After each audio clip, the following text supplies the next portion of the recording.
Subscribe करें और bell दबाएं ताकि कोई खबर रह न जाए।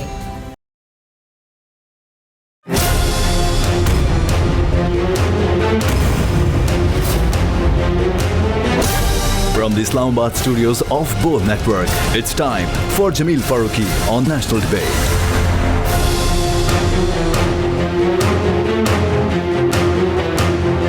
Good evening, welcome to National Debate. कहते हैं कि किसी भी हुकूमत की कारकर्दगी को जांचना हो तो उस हुकूमत की कारकर्दगी को मईशत के पहिए के चलने के पैरामीटर से जांचा जा सकता है। अब खान साहब ने 2018 में हुकूमत संभाली, 3 साल का अरसा हो चुका है। पहले साल में कहीं कुछ कमियां कोताहियां दिखाई दी और नजर आया कि डायरेक्टिव या सिमत शायद दुरुस्त नहीं है, लेकिन 2019 में कोविड-19 पेंडेमिक के बाद से अब तक गो के इंडिकेटर्स हमें कुछ मायूस कुन नजर आए। लेकिन अगर ओवरऑल पूरी दुनिया की इकोनॉमी को देखा जाए तो इस पेंडेमिक ने पूरी दुनिया को मुतासर किया। उसके बावजूद पाकिस्तान का मईशत का पहिया चलता रहा, आपकी शरह नमू में इजाफा हुआ, आपके जो स्टेटिस्टिक्स से वो बेहतर नजर आए, इंडिकेटर्स बेहतर ग्रो करते हुए दिखाई दिए। और साथ साथ ये भी दिखाया गया कि इंटरनेशनल जो मैगजीन्स हैं जो इस हवाले से रिपोर्ट शाया करते हैं, उनके अंदर पाकिस्तान के अंदर जो मुआशी अशारिये थे वो बेहतर दिखाई दिए। अब सवालात यहाँ पर बहुत इंपॉर्टेंट हैं जो पूछना बनते हैं। सबसे पहला सवाल ये है कि जो बजट आ रहा है, इस बजट के अंदर आम आदमी के लिए कितना रिलीफ होगा।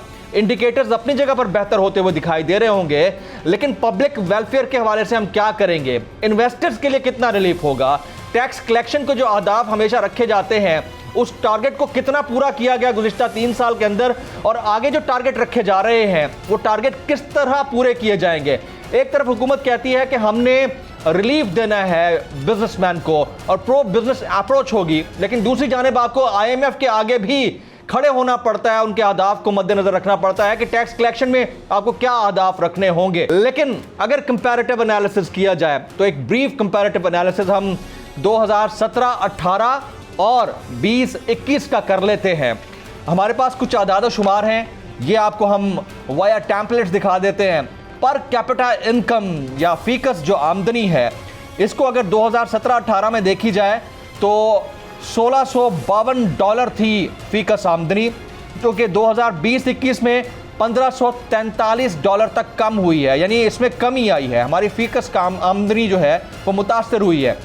GDP यानी शरह नमू की अगर बात की जाए तो 2017-18 में इसकी जो परसेंटेज थी वो 5.53% थी, यानी बेहतर थी। और अब जो शरह नमू यानी GDP हमें इंडिकेटर्स बता रहे हैं वो 3.94% है, यानी लगभग 4% है।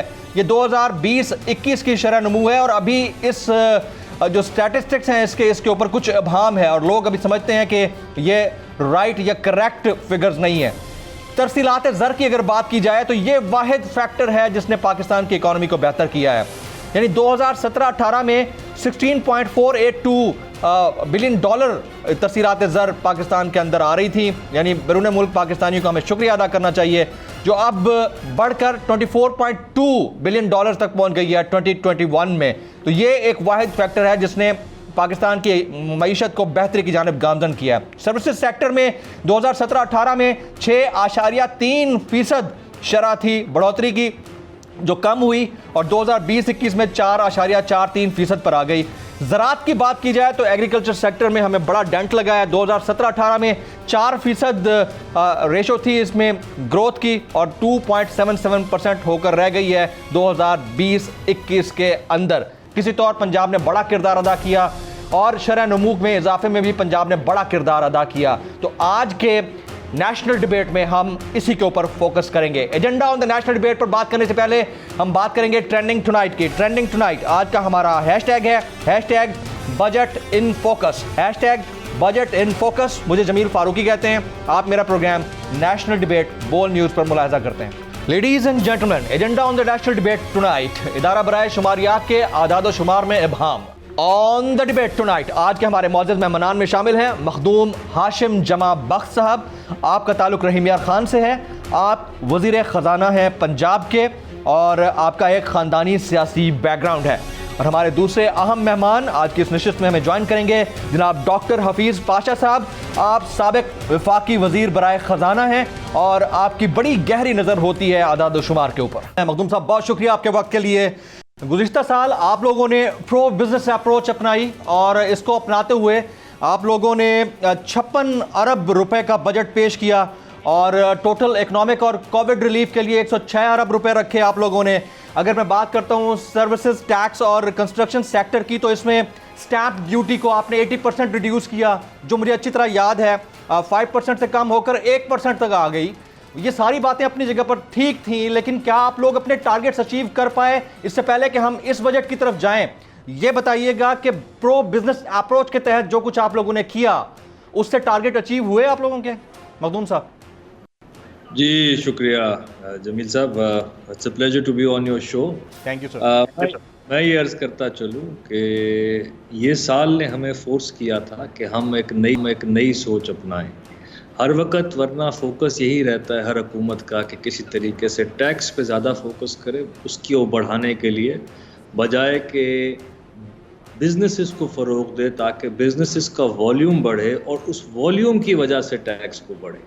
तो क्योंकि हम एक कोविड की वबा से गुजर रहे थे, हमने एक कोविड स्टिमुलस पैकेज को मद्देनज़र रखते हुए, और ये सिर्फ पंजाब में नहीं बल्कि वफाक का जो पैकेज है, मैं ज़रा उसके भी कुछ खदो ख्याल बयान करता चलूँ कि अगर हम उसमें सैलरीज वालों के लिए सब्सिडी दी गई ताकि SBP रोज़गार स्कीम के तहत 1.7 मिलियन जॉब्स को गारंटी किया गया, मोस्टली SMEs के अंदर, ताकि वो लोन प्रोवाइड हो सके। टेम्परेरी इकोनॉमिक टर्फ फैसिलिटी कहते हैं, वो बिजनेसमैन को दी गई सब्सिडाइज रेट्स के ऊपर।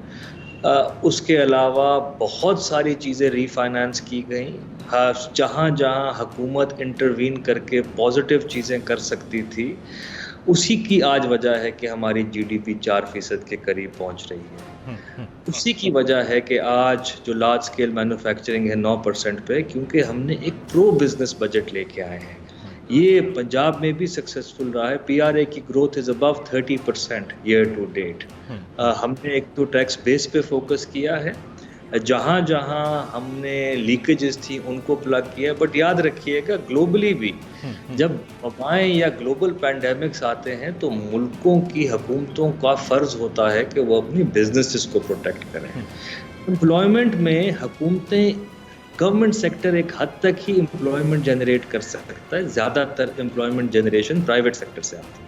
तो जब तक आप बिजनेसेस को फ़रोग नहीं देंगे, उनकी प्रो बिजनेस पॉलिसीज़ को नहीं लेके आएंगे, तो एम्प्लॉयमेंट उस तरह नहीं बढ़ सकेगी। अल्लाह के फजलो करम से ये बड़ा अच्छा साबित हुआ है हमारे लिए कि इसी अप्रोच को हम आगे लेके चले हैं, और इस वजह से आज पंजाब क्या, पाकिस्तान की आउटलुक स्टेबल क्या, पॉजिटिव। लेकिन दोनों साहब, जिस तरह आपने अभी फरमाया कि GDP 4% तक लेकर गए हैं और इसमें खासा किरदार पंजाब का है जिसको निगलेक्ट नहीं किया जा सकता, लेकिन अभी तक जो इकोनॉमी एक्सपर्ट्स हैं वो बड़ा डिफरेंट पर्सपेक्टिव रखते हैं। वो समझते हैं कि हमारी ज़राअत बहुत पीछे गई है, कॉटन क्रॉप्स की जो है 34% उसमें कमी आई है, ये सारी चीज़ें हुई हैं। तो फिर किस तरह से हमने GDP के नंबर्स को बताया है, पब्लिक किया है कि ये 4% तक जा पहुंची है? और अगर एक्सप्लेनेटरी मोड में जाया जाए तो आपकी जानिब से या हुकूमत की जानिब से 12 एक चीज़ को मेजरमेंट या पैरामीटर बनाकर पेश किया जाता है, and that is electricity consumption, कि उसको देख लें तो उसको देखते हुए नज़र आता है कि लोगों ने बड़ा कंज्यूम किया, तो इस वजह से हमारी लूम्स बड़ी चली हैं, हमारी जो कंजप्शन ज़्यादा हुई है, तो लगता है ऐसा है कि हमारी मईशत का पहिया चल पड़ा है। लेकिन दूसरी तरफ लोग समझते हैं कि ऐसा नहीं है, ये सिर्फ आदाद शुमार 6-9 महीने के ऊपर बेस करते हैं, पूरे एक साल के नहीं है। आप एग्री करेंगे इससे मखदूम साहब?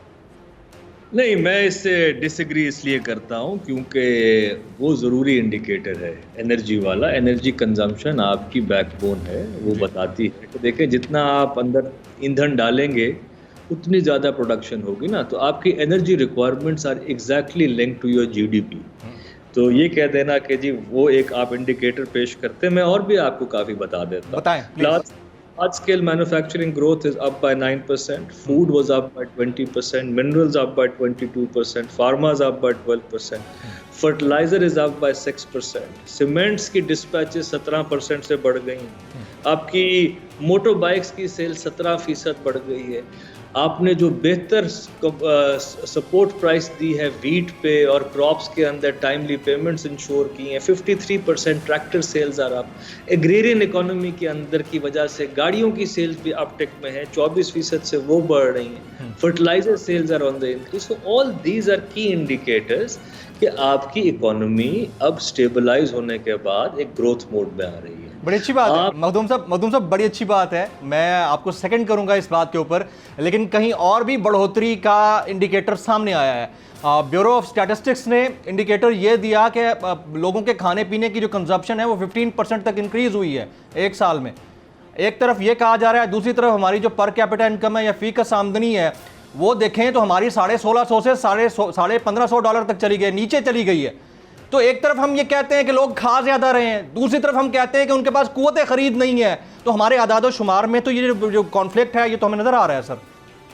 ये जमील साहब, इस पर मैं बताता चलूँ। एक तो आपकी पर कैपिटा इनकम पिछले साल की निस्बतन तो 13% से बढ़ी है, क्योंकि डीवैल इतना सिवियर था, इतना सिग्निफिकेंट मिसमैच रन हो रहा था, उसको ठीक करने के लिए आपकी डॉलर बेस के अंदर यस पर कैपिटा में अभी भी रूम है for improvement, but good indicator is कि 13% से पहले साल में ये रिकवर कर गया और डॉलर टर्म्स में 13% से बढ़ा। राइट। जो इन्फ्लेशनरी प्रेशर्स हैं, देखें कोविड ने दुनिया के फूड पैटर्न्स को भी चेंज किया है, लोगों की हैबिट्स चेंज हुई हैं।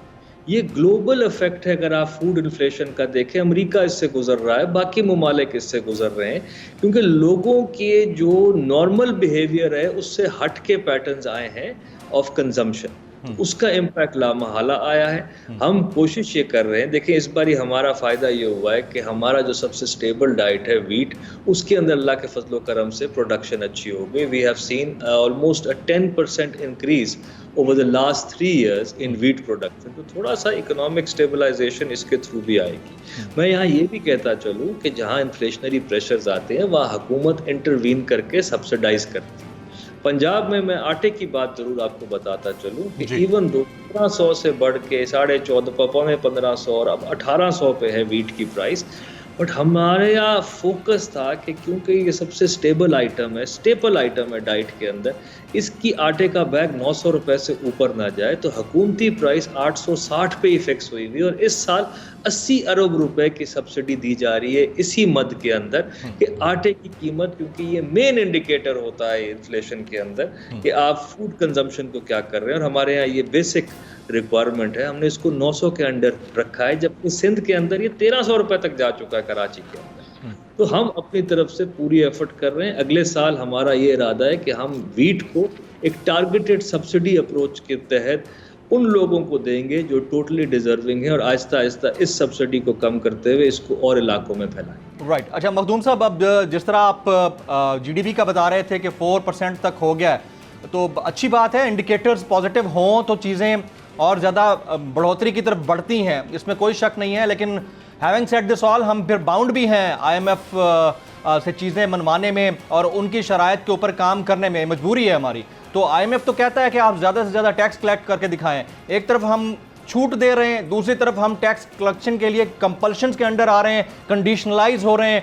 तो किस तरह मीट कर पाएंगे टारगेट्स को? फिर देखिए, इसमें मेरे ख्याल से इवन फॉर आईएमएफ ये हमारे पास बड़ा अच्छा केस बना है इस साल का कि जनाब, जब हमने इकोनॉमिक स्टिमुलस पैकेज दिया है तो हमारी इकोनॉमी ने रिस्पॉन्ड किया है, हमारी टैक्स कलेक्शन इस साल बेहतर हुई है। तो जो हमारे अपने कोविड की वजह से जो इंटरवेंशंस हमने लिए हैं, हमने सारे इंटरनेशनल प्रेडिक्शंस को बीट किया है। जो भी तवक्कुआत थी पाकिस्तान उनसे बेहतर उतरा है। तो जो हमारा अपना नुस्खा हमने अपने पे इस्तेमाल किया है, उसको हम वजन जरूर दिलाएंगे अपनी इस कॉन्वर्सेशन में। आईएमएफ का प्रोग्राम तो बहुत बारी आया, बहुत बारी इम्प्लीमेंट होने की कोशिश की, मगर तल्ख हक़ाइक़ ये हैं कि उसके अंदर जो कमी थी, जो कोताहियाँ थी, उसकी वजह से हम बारी बारी इस साइकिल का हिस्सा फंसते रहते हैं।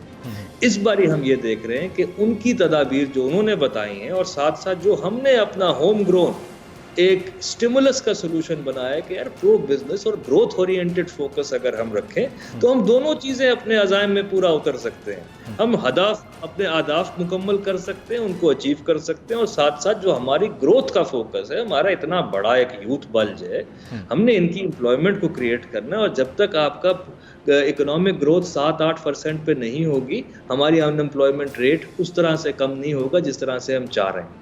तो मेरे ख्याल से ये जो गुफ्तगू है, और ख़ास तौर पर जिस तरह हमारे ऑनरेबल फाइनेंस मिनिस्टर शौकत तरीन साहब काफ़ी बारी ऑन रिकॉर्ड आ चुके हैं कि जी मैं इस ग्रोथ ओरिएंटेड ही लेके जाना है, और वो और हम पंजाब हुकूमत हो या फेडरल हुकूमत हो, दोनों का यही इस बारी का फोकस है कि ग्रोथ ओरिएंटेड बजट होगा, और सारी डिस्कशंस विद एनी लेंडर और multilateral will be in light of that कि हमने उस पर प्रोग्रेस शो की। राइट मखदूम साहब, जिस तरह आप फरमा रहे हैं कि एम्प्लॉयमेंट या अनएम्प्लॉयमेंट से डील करना कितना मुश्किल काम है, तो जो ऑलरेडी एम्प्लॉयड हैं, सरकारी मुलाजमीन हैं, वो 3 साल से तो महंगाई की सूली पर लटके हुए हैं। एवरी सिंगल पाकिस्तानी, इसमें तो कोई दूसरी राय नहीं है, महंगाई तो बहरहाल है। तो सरकारी मुलाजमीन और पेंशनर्स के लिए कुछ रिलीफ मुतवक्के है इस बजट में पंजाब का, ख़ास तौर पर अगर बात की जाए? जी, मैं ये आपको ज़रूर बताता चलूँ इस वक्त कि पंजाब में तकरीबन 11 लाख मुलाजमीन हैं सरकार के, 7,21,000 मुलाजमीन, जो आपका 75% है तकरीबन जी, उनको किसी किस्म का कोई अलाउंस नहीं मिलता था। उनकी तनख्वाहों में और बाकी के तनख्वाहों में खातिर का फ़र्क था। हमने इस डिस्पैरिटी को दूर करने के लिए एक स्पेशल अलाउंस के तौर पे 25% इंक्रीज़ उनका इस साल हमने अप्रूव किया, अगले माली साल के लिए, बट इफेक्टिव फ्रॉम जून 1 होगा। तो ये एक बहुत बड़ी खुशखबरी है कि हमारे तकरीबन जो 3/4 वर्कफोर्स है, उनको 25% से उनके लिए एक स्पेशल अलाउंस दिया जा रहा है। 25%। तो ये एक्सपेक्टेड है, इससे कम ऊपर नीचे हो सकता है, यही तजवीज़ है और इसी को माना जाएगा? कोई खबर भी दे दें हमें। यही तजवीज़ है जो हम कैबिनेट में इस वक्त लेके जा रहे हैं। चीफ मिनिस्टर साहब को इसकी प्रेजेंटेशन दे चुके हैं। हाँ। इन प्रिंसिपल अप्रूवल उन्होंने दे दिया है, और 25% हम उन 7,21,000 लोगों के लिए अगले साल से ये पे होगा, मगर जो जून का महीना भी इसमें शामिल है। देखें जी, हमारे अगर न्यूज़ रूम देख रहा है तो इसको ज़रूर देखें कि 25% की बात कर रहे हैं मखदूम साहब, और ख़ास तौर पर जो सरकारी मुलाजमीन हैं वो बड़ी तवक्को लगा कर बैठे हुए हैं। अच्छा मखदूम साहब, साउथ पंजाब बड़ा निगलेक्टेड एक हमारा इलाका है, और साउथ पंजाब से वाबस्ता लोग हमेशा नज़र रखे रहे। गो लीडरशिप भी ज़्यादातर साउथ पंजाब से आती रही है, इसके बावजूद महरूमियों का बड़ा शिकार रहा है, और आपको हमारे सामने है। तो साउथ पंजाब को किस तरह आप लोग इस दफ़ा अकोमोडेट करेंगे, जबकि आप लोगों का मंशूर, ख़ास तौर पर आप लोगों का, क्योंकि आप खुद साउथ पंजाब से हैं, आप लोगों का मंशूर यही था कि एक तो जनूबी पंजाब सूबा बना देना है, दूसरा इन लोगों को ज़्यादा से ज़्यादा अकोमोडेट करना है। तो वो कैसे करेंगे आप लोग इस बजट में? जमील साहब, सूबे के लिए आपको पता है कि अपर हाउस में भी 2/3 अक्सरियत दरकार है, दोनों हाउसेस के अपर और सूबे के अंदर जी। जब वो हमारे पास नहीं है इस वक्त, तो सिंपल मेजॉरिटी के साथ हम इस अपने ख्वाब की ताबीर नहीं कर सके। मैं आपको बताता चलूँ कि 3 उस शॉर्ट ऑफ दैट, अगर वो नहीं हो सकता, काश वो हमारे पास होती, तो आज ये मैं आपको यकीन से कह सकता हूँ कि हम इसको अलग सूबे की बुनियाद हमने रख दी होती। मगर जो 3 बुनियादी वहाँ की ज़रूरियात हैं, जिसकी बुनियाद पे वहाँ का लोगों की आवाज़ है कि जनाब पंजाब बहुत बड़ा हो गया है, इसको एडमिनिस्ट्रेटिवली छोटा किया जाए। पहली बात है वहाँ पे डेवलपमेंट। जब आपका एक खित्ता जो आपकी 3 डिविजन्स पर मबनी है, उसके अंदर जो बेसिक हर चीज़ का मेजर होता है ना, वो होता है शरह गुर्बत। एजुकेशन भी उससे लिंक्ड है, हेल्थ इंडिकेटर भी उससे लिंक्ड है, पीने का पानी भी उससे लिंक्ड है, माँ की सेहत भी उससे लिंक्ड है। शरह गुर्बत इन 3 डिविजन्स की बाकी पंजाब की निस्बतन डबल है। उसकी क्या वजह है सर? उसकी वजह ये है कि जो डेवलपमेंट का वहाँ पे हुकूमत का फोकस होना चाहिए था, जो हुकूमत को वहाँ पे ख़र्चा करना चाहिए था, जो बुनियादी ज़रूरियात पूरी करने के लिए, उसमें हुकूमत ने कोई अपना काम नहीं किया। जब मैंने 2018 में चार्ज संभाला तो 7 साल का मैंने खाली नंबर निकाला कि जनाब ये बताएं कि जनूबी पंजाब की जो कहते हैं 1/3 आबादी है, इसके लिए किताब में कितना रखा गया। तो किताबें देखी तो पता चला कि जी तकरीबन 28% किताब में छापा गया, जब हमने और दिया 17% दिया जाके 17%, तो उसमें से बचा क्या आपके पास? 265 अरब रुपया। तो इन 7 सालों के अंदर जो आपने उनको दिखाया, कहा कि जनाब ये आपका है, और उनको दिया नहीं। अच्छा, ये 7 साल जो आप बता रहे हैं, ये 7 साल 2011 से 2018 तक के हैं, आप ये कह रहे हैं? अच्छा, बिल्कुल, राइट। इसके अंदर वो कंप्यूटर सिस्टम के अंदर एक अकाउंटिंग सिस्टम है पिफरा, वो लग गया था। उससे पहले का डेटा इस तरह में उसको डिसाइफर नहीं पॉसिबल नहीं था, तो मैंने उसी नंबर्स को आपको कोट किया है, राइट, जो मेरे एग्जैक्ट डेटा बेस्ड है। अब हमने क्या किया, इसका सबसे बड़ा अजाला ये है कि पहले तो आप ट्रांसपेरेंसी इंश्योर करें। इसकी इस साल से एक तो अलग किताब छपेगी। जमील साहब, आप उठा के अपने दफ्तर में भी रखिएगा कि जनाब जनूबी पंजाब की इन 3 डिवीजन्स में एक्स नंबर रखा गया, 100 रुपए में से 90 रुपए खर्च हुए, ठीक है, साल के आखिर में वो आपके पास होगा। वो कोई ये नहीं कह सकता कि जनाब इसका पैसा कहीं और चला जाए। और 2 बुनियादी चीजें ये हैं, एक तो 1/3% इसको फंड 100% मिलेंगे, दूसरा इसका पैसा कहीं ट्रांसफर नहीं हो सके। तो इस तरीके से आपने एक तो डेवलपमेंट का ख्याल रखा। दूसरा है वो, जिस तरह आपसे बात हुई थी अभी, वहाँ पे अनएम्प्लॉयमेंट भी बहुत ज़्यादा है। तो जब तक आप नहीं देंगे अपने फैसले करने का मौका, जब तक वो अपनी डिसीजन मेकिंग में शामिल नहीं होंगे, किसी भी आप साहब को रख लें जिनका ताल्लुक पिंडी से हो, चकवाल से हो, अटक से हो, झेलम से हो, वो राजनपुर के जिले में जाके पूरा टाइम नहीं दे पाते, उनको वापस फैमिली के पास भी जाना हफ्ते में 3 दिन तो वो वापस चले जाएंगे, बाकी 3 या 2 दिन तो चले जाएंगे, पीछे रह गया 3-4 दिन वर्किंग डेज, वो उधर रहेंगे बस। आपको अपने प्रोविंशियल कैडर्स के अंदर खास तौर पे वहीं के लोगों को मौका देना चाहिए, कैपेसिटी बिल्ड करनी चाहिए। पैसा ना लगने की वजह एक ये भी है कि वहां पे कोई जाता ही नहीं है, तो लगेगा क्या आगे से। लेकिन मखदूम साहब, महरूमी की वजह एक और भी है, और वो वजह है वहां के लोगों को मख्तस कोटा ना देना।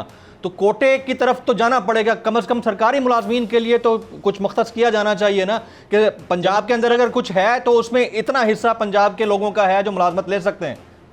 जमील साहब, कोटे की तरफ जाना चाहिए नहीं, जा चुके हैं हम। तो कितने परसेंट है जी, कितने परसेंट? 32% पंजाब का कोटा इन 3 डिवीजन्स के लिए मुख्तस कर दिया गया है। ये इस वक्त फाइल मूव होकर standing committee on legislative business के पास चली गई है। हम लेजिस्लेशन में जो चेंजेस ला रहे हैं वो भी प्रपोज कर दी गई है। That's another breaking news. If the newsroom is looking into this, तो वो जरूर इसको देख लें कि 32% जो है वो एम्प्लॉयमेंट कोटा साउथ पंजाब के लिए रख दिया गया। मजीद डिस्कशन होगी ब्रेक के बाद।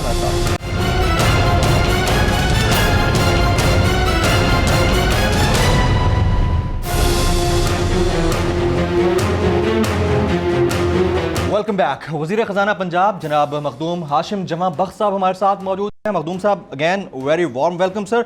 ब्रेक से पहले आप कोटे की बात कर रहे थे, बड़ी अच्छी बात है, और उससे पहले आपने तज़किरा कर दिया 7 साल का, कि इन 7 सालों में कुछ नहीं हुआ। तो लेट मी रिमाइंड यू कि आप भी you were part of process as well. अगर आप के जहन में हो तो आप 2013 से जो है वो पार्लियामान में हैं पंजाब के, और 2013 से मैं सारे स्टैटिस्टिक्स देख रहा था। PP 291 रहीम यार खान 7 से 2013 में आप इलेक्ट हुए इंडिपेंडेंट कैंडिडेट की हैसियत से। आई होप कि you won't mind my question, लेकिन क्वेश्चन बड़ा स्ट्रेट फॉरवर्ड है। तो मखदूम साहब, आपने 2018 में PTI ज्वाइन की PMLN को छोड़ने के बाद। इसी तरह से 2018 में आपने PP 259 रहीम यार खान 5 और PP 261 रहीम यार खान 7 दोनों से कंटेस्ट किया। आज आप वज़ीर ख़ज़ाना हैं और आपकी फैमिली की एक हिस्ट्री है। मखदूम खुसरो बख्तियार साहब आपके बड़े भाई हैं माशाल्लाह से, और आप जो है 97 से 99 तक एडवाइज़र रहे हैं चीफ मिनिस्टर पंजाब के। उसके बाद उनकी अगर पूरी डिटेल देखी जाए, 2004 से 2007 तक वज़ीर मुमलिकत बराए ख़ारजा उमूर रहे।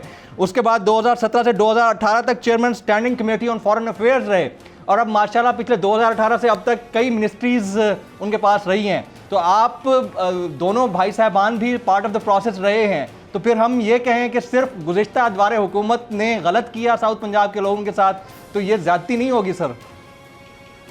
जमील साहब, मैं इस पे ज़रूर ये बताना चाहूँगा। एक तो हम आज़ाद मुंतखब हुआ था 2013 में, मैं भी और बड़े मखदूम साहब भी। डिसीजन मेकिंग में आप पार्लियामान का हिस्सा बन जाए तो दैट डजंट मीन कि आप हुकूमत का हिस्सा।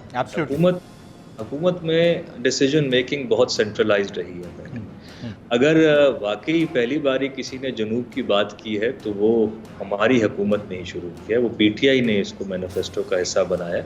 और जो मैंने आपको चेंजेस बताए ये वो हैं जो मेरे आने से या मेरे जाने के बाद भी रहेंगे जी। कोई, और मैं इसीलिए ऐसी चीज़ों पे फोकस कर रहा हूँ और पीटीआई हुकूमत कर रही है कि जब भी इनको रिवर्स करने की बात होगी तो एक बहुत सख्त मॉरल प्रेशर भी आएगा, आप नुमाइंदों को भी पता चलेगा और वहाँ की आवाम को भी पता चलेगा।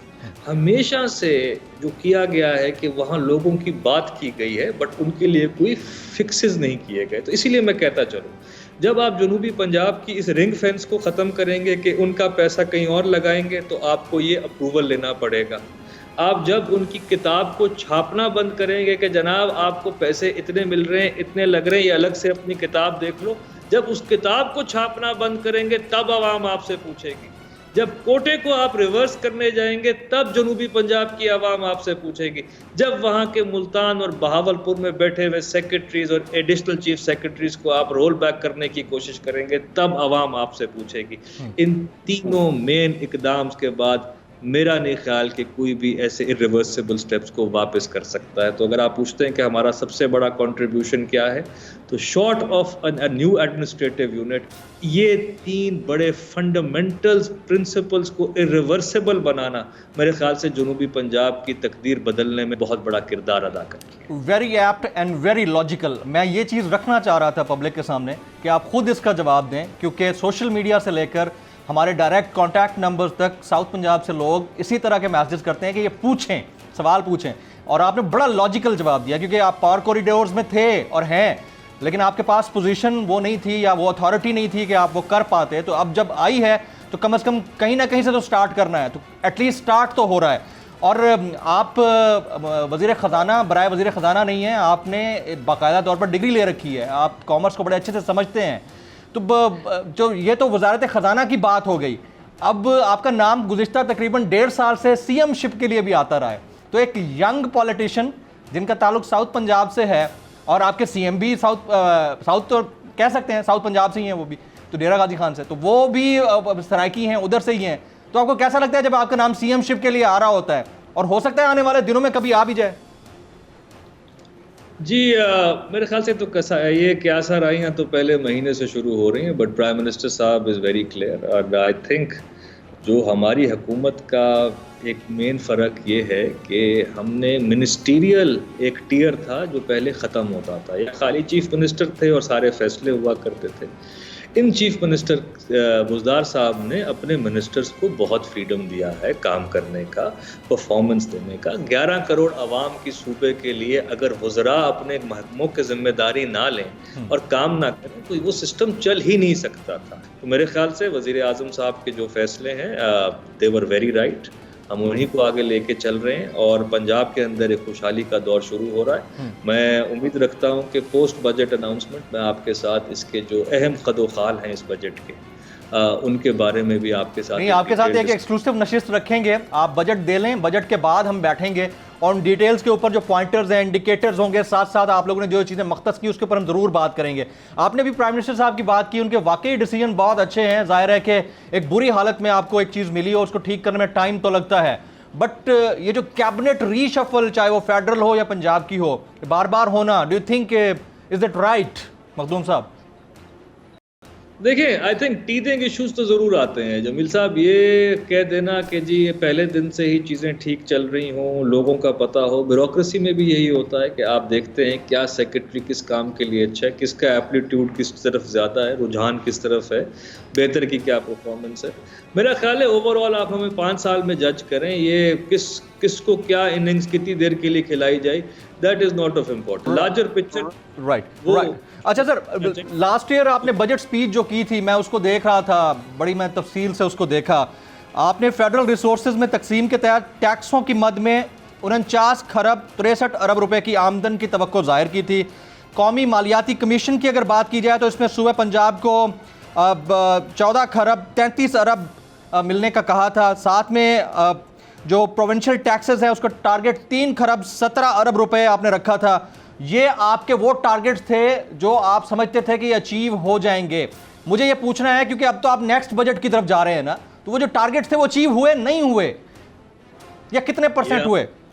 ये हम अपनी रियलाइज्ड एक्सपेंडिचर और टारगेट्स की किताब आरी जो होती है ये प्रिंट करने जा रहे हैं। अच्छा। के फजलो करम से साउथ अपना जो OSR है, जो ओन सोर्स रेवेन्यू है, उसमें हमने खातर खा इजाफा किया पिछले साल के निस्बतन। टारगेट्स भी रियलिस्टिक रखे थे। पंजाब रेवेन्यू अथॉरिटी का जो टारगेट था वो उसने भी वो बिल्कुल अपने टारगेट से बल्कि बेहतर जा रही है इस वक्त। तो हमारी एक अच्छी, we have a good story to tell. Covid की थर्ड वेव जो है, हाँ इसने इम्पैक्ट ज़रूर किया, बट इसके बावजूद जब इंशाल्लाह पोस्ट बजट आपके साथ बैठेंगे तो हम आपको बताएंगे कि हमने टारगेट्स भी रियलिस्टिक रखते हुए उनके करीब भी पहुंचे हैं और काफ़ी जगहों पे उनको हमने सरपास भी किया। मखदूम साहब, कोई अच्छे अस्पताल बनाने का भी इरादा है कि कल कलां को कोई वज़ीर आज़म इलाज की गर्ज से यहाँ से बाहर जाने की कोशिश करे तो उनको इधर अपनी अस्पतालों में एडमिट करवाया जाए, मुल्क से बाहर? ये तो हमारा खसूसी फोकस है। अगर कुछ बनाए ना बनाए, मैं एक चीज आपको कह के जा रहा हूँ जी, ये हुकूमत अस्पताल बहुत अच्छे बनाएगी। हेल्थ इतना हमारा फोकस है इस वक्त। 9 तो mother and child health care बन रहे हैं। State of the art hospitals आपके मुल्तान में बन रहे हैं, रहीम यार खान में बन रहे हैं, DG खान लाहौर में जनरल हॉस्पिटल बन रहा है। तो जो इतना अमाउंट जो फोकस सेहत पे है, शायद ही किसी और चीज़ पे, और मेरा नहीं ख्याल किसी के पास इसके बाद ये वजह ज़रूर बना सकेंगे यार एप्लीकेशन के अंदर कि जनाब यहाँ पे सेहत के वो मौके नहीं है, ताहम हमें बाहर जाना पड़ रहा है इलाज। And what about educational institutions sir, schools? उस पर मैं अर्ज करता चलूँ। देखिए, कुछ बातें ऐसी हैं जो मैं चाह भी ये भी रहा हूँ कि आपको बजट में उनको डिस्क्लोज सर कुछ आप अभी हमें बता देना, हमारे लिए तो ब्रेकिंग हो जाएगी। आप समझे ना, हमारी पोजीशन पे आके देखें ना थोड़ा सा। आपको ये जरूर बताता चलूं कि हमारे 55,000 स्कूल हैं तकरीबन पंजाब में। आज उन सबको मैं अपग्रेड करता चलूं तो 300-350 अरब रुपया लग सकता है, मगर इसमें से 20 से 25,000 स्कूल हैं प्राइमरी के। ये मैं आपको बताता चलूँगा आज के हमने एक बड़े बेहतरीन जामे मनसूबाबंदी के तहत ये फैसला किया है कि हम हर वो प्राइमरी स्कूल जिसमें 80 तुलबा पढ़ रही हैं या 100 बच्चे पढ़ रहे हैं प्राइमरी स्कूल के अंदर, उन सब को हम अपग्रेड करने जा रहे हैं फ्रॉम प्राइमरी टू एलिमेंट्री। ये बड़ा नंबर है सर, बहुत बड़ा नंबर है। ये छोटी तादाद नहीं है। मेरे ख्याल में पहली दफ़ा हो रहा है। ये पहली दफ़ा हो रहा है। इसको हम फेजेस में करेंगे, बट हम अपने टेन्योर के अंदर इसको कंप्लीट करके जाएंगे। तो जो बुनियादी, देखें बुनियादी आपकी क्या ज़रूरियात है, आप हमसे, हमारे वोटर ने क्या मांगा है। हमसे पंजाब की आवाम चाह रही है कि सेहत हो, तालीम हो, तहफ़्फ़ुज़ हो, और जो अशिया खुर्दनोश हैं, जो खाने पीने की अशिया हैं, जो चीज़ें हैं, उनकी कीमतों में कंट्रोल लाया जाए। हम वीट पे सब्सिडी दे रहे हैं। हेल्थ के अंदर हेल्थ इंश्योरेंस कार्ड लेके आ रहे हैं तकरीबन 100 अरब की लागत से। एजुकेशन के अंदर बेसिक एजुकेशन, प्राइमरी एजुकेशन जो है, जो आपकी फाउंडेशन है, उसको हम अपग्रेड करके एलिमेंट्री पे लेके जा रहे हैं। तो हमारे बहुत फंडामेंटल चेंजेस हैं इन तीनों चीज़ों के अंदर। एब्सोल्युटली राइट जनाब। मखदूम हाशिम जमा बख्श साहब, वज़ीर ख़जाना पंजाब, आपने स्पेशल वक्त निकाला है आज इस डिटेल डिस्कशन में। नाज़रीन, 2-3 बड़ी खबरें हमें दे गए हैं। एक तो हेल्थ सेक्टर के अंदर, दूसरा एजुकेशनल इंस्टीट्यूशंस के बनाने के हवाले से, तीसरा आपने बात की है कि कोटा मुख्तस किया जा रहा है साउथ पंजाब की एम्प्लॉयमेंट सरकारी मुलाजमीन के हवाले से, और चौथी इंपॉर्टेंट चीज़ जो उन्होंने डिस्कस हमारे साथ की है वो बुकलेट है, जो बजट बुकलेट है और साउथ पंजाब के हवाले से अलग से निकाला जा रहा है। तो ये वो तमाम डेवलपमेंट्स थी जिसके ऊपर बात करना ज़रूरी थी। और सेकेंड वीक ऑफ जून में ये बजट 2021-22 पेश किया जाएगा। पोस्ट बजट जो डिस्कशन होगी वो इंशाल्लाह हम एक और नशिस्त रखेंगे मखदूम साहब के साथ ताकि इसके ऊपर मज़ीद बातचीत हो सके। ब्रेक के बाद जब वापस आएंगे तो हमारे साथ डॉक्टर हफीज़ पाशा साहब होंगे, उनसे बात होगी। आप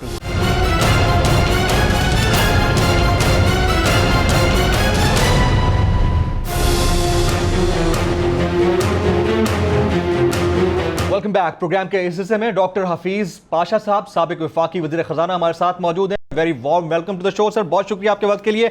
सबसे पहले तो ये इस पे कमेंट कर दीजिएगा, ये 3.94% या लोग इसको 4% कह रहे हैं जीडीपी ग्रोथ को, आपको लगता है कि ये राइट फिगर्स हैं या एग्जैजरेटेड फिगर्स हैं डॉक्टर साहब?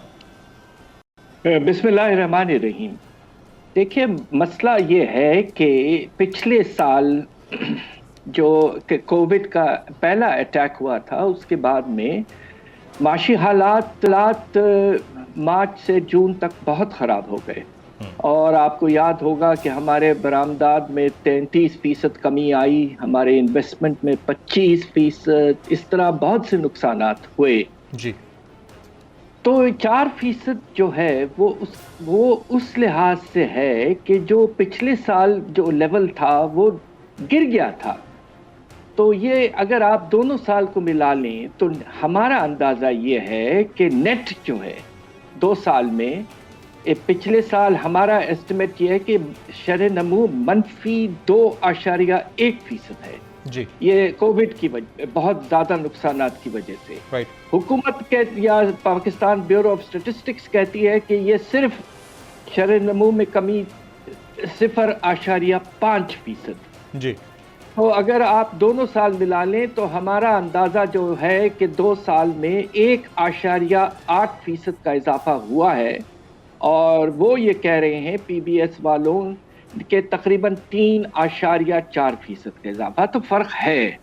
और उसकी वजह ये है कि बेस का इफेक्ट जो है, जो वी शेप है वो बहुत प्रोनाउंस्ड वी शेप है, उन्होंने कम बताया। डॉक्टर साहब, अभी आप पाकिस्तान ब्यूरो ऑफ स्टैटिस्टिक्स की बात कर रहे थे, तो फिर अगर उनके सारी बातें मान ली जाए तो फिर उनकी वो बात भी माननी पड़ेगी कि जो कंजप्शन है खाने पीने की अशिया की वो 15% हो गई है। और एक तरफ आपकी हालत ये है कि लोगों की जो बाइंग कैपेसिटी है उसका बुरा हाल है, दूसरी तरफ उनकी कंजप्शन बढ़ गई है, तो वो भी तो फिगर्स कोई इतने अट्रैक्टिव नहीं लगते हैं डॉक्टर साहब। जी, आप बिल्कुल मुनासिब कह रहे हैं। उसकी वजह यह है कि इन्वेस्टमेंट में, एक्सपोर्ट्स में, वगैरह वगैरह की चीज़ों में इजाफा इस साल कोई ख़ास भी नहीं हुआ।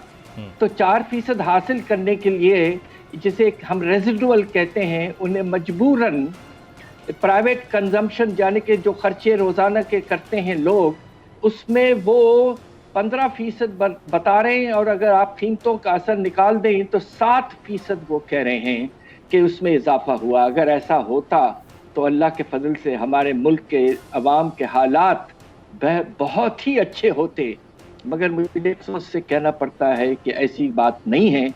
और अगर आप उसको कुछ कम करें तो जो 4% वो कह रहे हैं वो गिर के तो मुश्किल से 2% पे रह जाता है। 2 से 2.5% पे रहेगी, तो इसका मतलब तो ये हुआ ना कि ये फिर फैक्ट्स एंड फिगर्स में कहीं ना कहीं जो है वो लोगों को अट्रैक्ट करने के लिए बढ़ा के बताया गया, ऐसा है?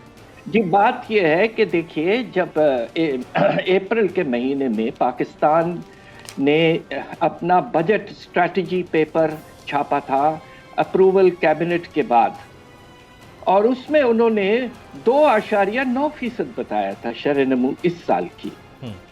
कुछ हफ्तों में, 2-3 हफ्तों में वो तब्दील होकर 3.94 पे चली गया। तो ये कैसे हुआ, हम सबको वाकई समझ में नहीं आया है।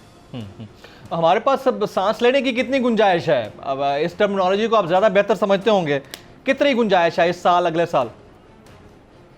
बात यह है कि आपका जो बजट का खसारा है उसमें सांस ना होने के बराबर है। एब्सोल्युटली। अल्लाह के फजल से आपका जो तिजारती खसारा है उसमें है, मार्जिन है, इसलिए कि पिछले 3 साल में नुमाया कमी आई है। और इस वक्त आपका तिजारती खसारा जो है वो अब सरप्लस में चले गया है पहले 10 महीने में। मगर उसमें भी एक बात मैं कहना चाहता हूँ, और वो ये है कि इसका जो है सारा क्रेडिट हमारे बाहर के वर्कर्स को जाता है, जिन्होंने 30% अपने रेमिटेंसेस बढ़ाए हैं। और उसकी वजह से एक तरफ आपका, मैं ये आप शायद सुन के हैरान होंगे कि तिजारती खसारा में 22% इजाफा है, और अगर ये रेमिटेंसेस नहीं आते बढ़ के 30%, तो खसारा वहीं का वहीं रहता 6-7 अरब डॉलर का। तो फिर तो तरसीलात ज़र के हवाले से तमाम जो बैरून मुल्क पाकिस्तानी हैं उनको सलाम पेश करना चाहिए, कम से कम हमें इतने बड़े खसारे से बचाए रखा है इन लोगों ने। 100% 10 मरतबा सलूट कर दे। और हमारे प्राइम मिनिस्टर साहब ने भी बड़े मुनासिब तरीके से बहुत मरतबा उनका शुक्रिया अदा किया है। मुश्किल हालात में सारी दुनिया में कोविड के बावजूद लोगों ने अपने पाकिस्तान में जो उनके ख़ानदान हैं उनको सपोर्ट करने के लिए ज़्यादा पैसा भेजा है और हुंडी से हट के बैंकिंग सिस्टम में आ गए हैं। ये बहुत बड़ा कारनामा है और इन्होंने जो पाकिस्तान के साथ दिया है, हम सब झुक जाते हैं उसकी शुक्रिया अदा करने। तो अब डॉक्टर साहब, आपकी नज़र में आइंदा साल हमारा जो मुतवक्के जीडीपी है वो क्या हो सकता है? आई मीन के अगर आप वो तमाम चीज़ें जो हम देख रहे हैं कि हमें लगती हैं कि अट्रैक्टिव करने के लिए थोड़ा बढ़ाकर बताई गई हैं या मुख्तलिफ तरीके से बताई गई हैं, इसी को ही अगर ट्रेंड माना जाए तो आइंदा साल हम क्या एक्सपेक्ट कर सकते हैं जीडीपी रेशो? बिस्मिल्लाह कहकर मैं ये कहूँगा कि अगर अल्लाह का फजल हो तो इंशाअल्लाह हम 4% तक पहुँच सकते हैं। और ये 2-3 चीज़ों पे मुनस्सिर है। कैसे सर? एक तो ये पैदावार जो है हमारे ज़री शोबे की, हालांकि हुकूमत कहती है कि उसमें रिकॉर्ड इजाफा है 4 क्रॉप्स में, मगर उन्होंने ज़रा गंदम के क्रॉप को बड़ा चढ़ा के दिखाया था कि 4% हासिल कर लें। जो ख़तरनाक चीज़ हुई है कि आपका कपास की फसल पीक से आधी हो गई, आधी से भी कम जी। और कपास की तो हमारी रीढ़ की हड्डी है, इसलिए 34% सर, 34% कम हुई है कॉटन क्रॉप। बिल्कुल 34% कम हुई है और पीक से 50 से ज़्यादा फीसद कम हुई है। 14 मिलियन बेल तक चले गए थे, अब 6 पे आ गए जी। तो इसमें देखिए हमारा प्राइमरी सेक्टर जो है वो ज़री शोबा है, उससे जो चीज़ें बनती हैं वो रॉ मटेरियल बन के इंडस्ट्री में आती है। ख़ास तौर पर अब आप देखें टेक्सटाइल्स है, शुगर है, वगैरह वगैरह। तो अगर हमारा ज़री शोबा अल्लाह के फजल से 3% कम से कम कर लेता है तो फिर हम 4% कर लेंगे। और दूसरी तरफ ये भी इस चीज़ पे मुनस्सिर है कि क्या एक्सपोर्ट्स, देखिए ये कहना कि एक्सपोर्ट्स में ज़्यादा इजाफा हुआ है वो नामुनासिब है, इसलिए कि अप्रैल के महीने में पिछले साल एक्सपोर्ट्स आधे से भी कम हो गए थे। जी हाँ। तो जब आप उसका ग्रोथ लेते हैं तो वो जो लो फिगर की वजह से, लो बेस की वजह से आपकी एक्सपोर्ट्स में कुछ ग्रोथ रेट आना शुरू हो गई है।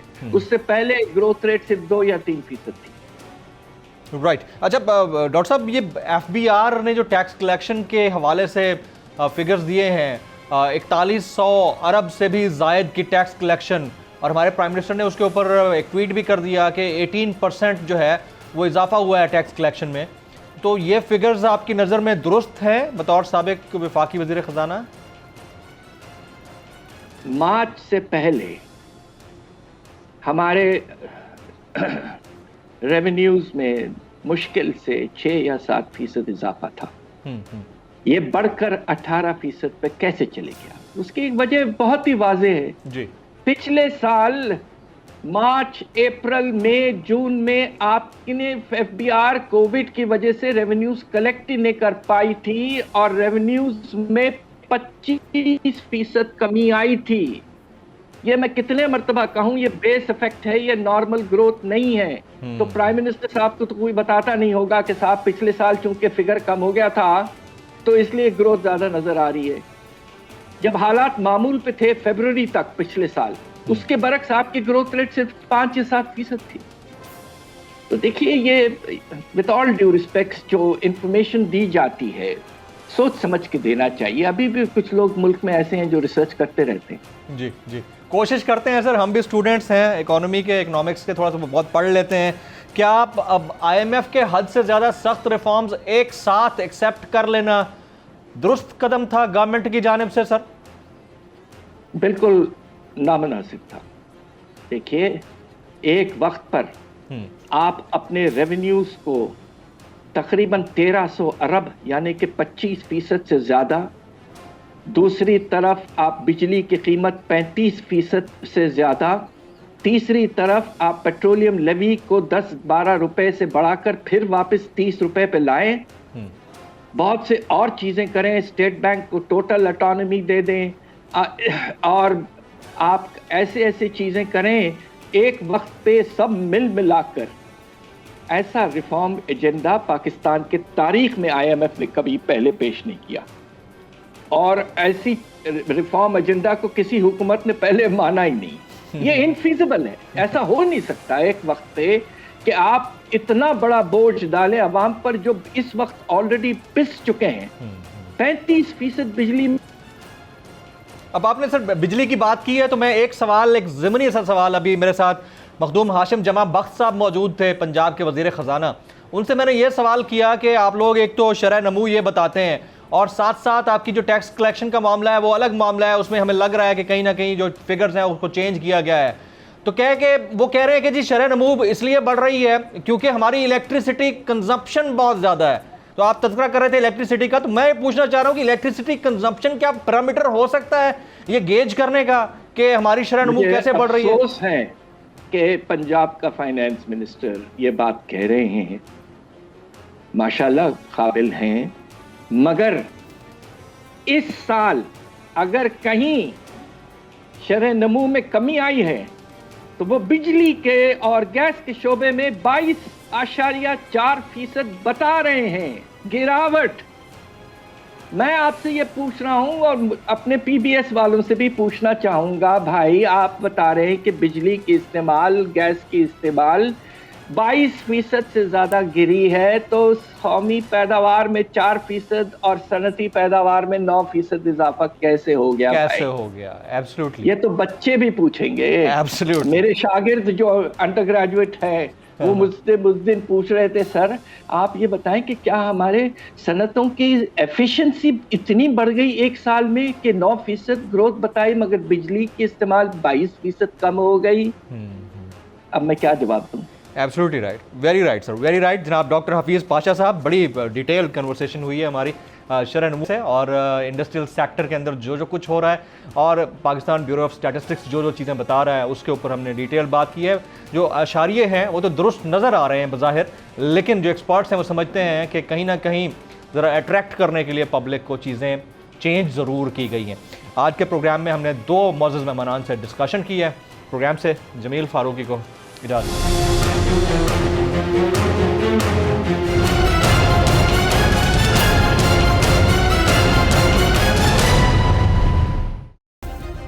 सब्सक्राइब करें और बेल दबाएं ताकि कोई खबर रह न जाए।